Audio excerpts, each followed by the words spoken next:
మిత్రులారా, మన చేవెళ్ల పార్లమెంట్లో ఎంతోమంది వికలాంగులు ఉన్నారు. కొందరు పుట్టుకతోటి, కొందరేమో యాక్సిడెంట్, కాళ్ళు చేయిలు పోయిన వాళ్ళు, వినబడదు కొందరికి, కనబడదు కొందరికి, ఎంతోమంది ఉన్నారు. వీళ్ళకి మద్దతు తెలుపుతందుకు నేను కేంద్ర మంత్రి, union minister social justice Virendra Kartik గారికి ఉత్తరం రాసినాను.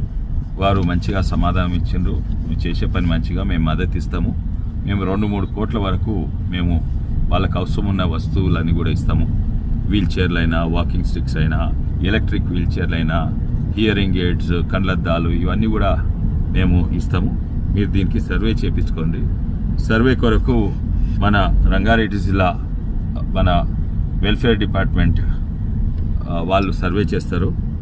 అండ్ సర్వే అయినాక మీకు ఏమేమి అవసరమో అవి తప్పనిసరి ఇస్తాము. 2-3 కోట్లు అయినా కూడా మేము ఇస్తామని. అయితే సర్వే 4వ తారీఖు, ఇంకా 5వ తారీఖు, 6వ తారీఖు సర్వే ఉన్నది. అది దీన్ని తప్పనిసరిగా అవసరం ఉన్న వాళ్ళందరూ కూడా అటెండ్ కావాలి. అటెండ్ అవుతున్నప్పుడు మీరు మీ Aadhaar card, disability certificate, unique identity card, unique disability identity card అని మీ దగ్గర ఉంటుంది. అది ఇంకోటి యాన్యువల్ ఇన్కమ్ సర్టిఫికెట్. ఎందుకంటే ధనవంతులకు ఇయరు, వాళ్ళ అర్హతలు కాదు, పేదోళ్ళే అర్హతలు. మీకు ఏడాదికి 2,70,000 కంటే తక్కువ ఉన్న వాళ్ళందరికీ మీకు ఏమైనా డిసబిలిటీ ఉంటే, అవసరం ఉంటే తప్పనిసరిగా ఇస్తారు. ఇది 4వ తారీఖు చేవెళ్ళలో ఉంది. అట్లస్ మినీ హాల్ చేవెళ్ళలో 4వ తారీఖు ఉంది. అందరు రేపు రావచ్చు అక్కడికి. 5వ తారీఖు ఏమో DDRC బిల్డింగ్ సరూర్ నగర్లో ఉంది.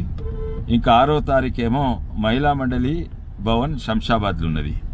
దీని తర్వాత వికారాబాద్లో కూడా, వికారాబాద్ జిల్లాలు కూడా అవుతాయి. కానీ ఈ 4, 5, 6 ఏమో రంగారెడ్డి జిల్లాలో అవుతుంది. అందరు కూడా తప్పక రండి. కొంతమందికి కాళ్ళు పోయిన వాళ్ళకి ఆర్టిఫిషియల్ లిమ్స్ కూడా దొరుకుతాయి. ఆర్టిఫిషియల్ లిమ్స్ కూడా, కాళ్ళు చేతులు పోయిన వాళ్ళకి అవి కూడా ఇస్తారు. తప్పక రండి. ఇది కేంద్ర ప్రభుత్వం ఇచ్చే సపోర్ట్. మళ్ళోసారి అందరికీ నమస్కారము. మీకు ఎవరైనా తెలుసుంటే వికలాంగులు, ఎవరికైనా అవసరం ఉన్న వికలాంగులు తెలుసుంటే వాళ్ళకు కూడా మీరు చెప్పండి. ధన్యవాదాలు. నమస్తే. జై హింద్. జై తెలంగాణ.